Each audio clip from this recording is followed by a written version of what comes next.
أحرز التلميذ ياسر أبو سير من ثانوية مولاي علي الشريف التأهيلية بالمديرية الإقليمية الحسيمة التابعة للأكاديمية الجهوية للتربية والتكوين لجهة طنجة تطوان الحسيمة الميدالية الذهبية في الدورة الثالثة للأولمبياد الرياضيات العربي، الذي أشرفت على تنظيمه المنظمة العربية للتربية والثقافة والعلوم الألكسو عبر تقنيات التواصل عن بعد من تونس.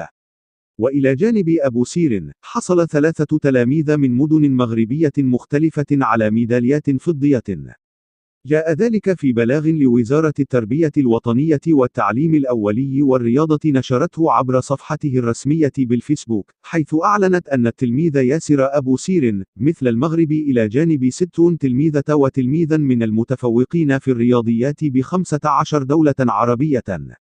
ووفق المصدر ذاته، جاء تنظيم هذه المسابقة العربية لتعزيز التفكير الرياضي والمنطقي والفكر النقدي لدى المتعلمات والمتعلمين وتطوير مهاراتهم ليساهموا في تنمية بلدانهم.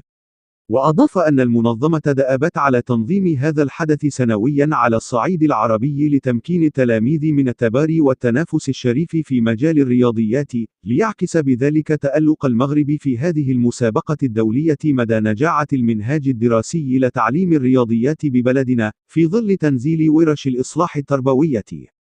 وزادت الوزارة: تهانينا للتلميذ ياسر وكل الشكر والامتنان لأساتذته المشرفين على تأطيره ولأسرته على مجهوداتهم، حتى تمكن من تحقيق هذا الإنجاز المتميز الذي شرف المدرسة العمومية ووطننا العربي.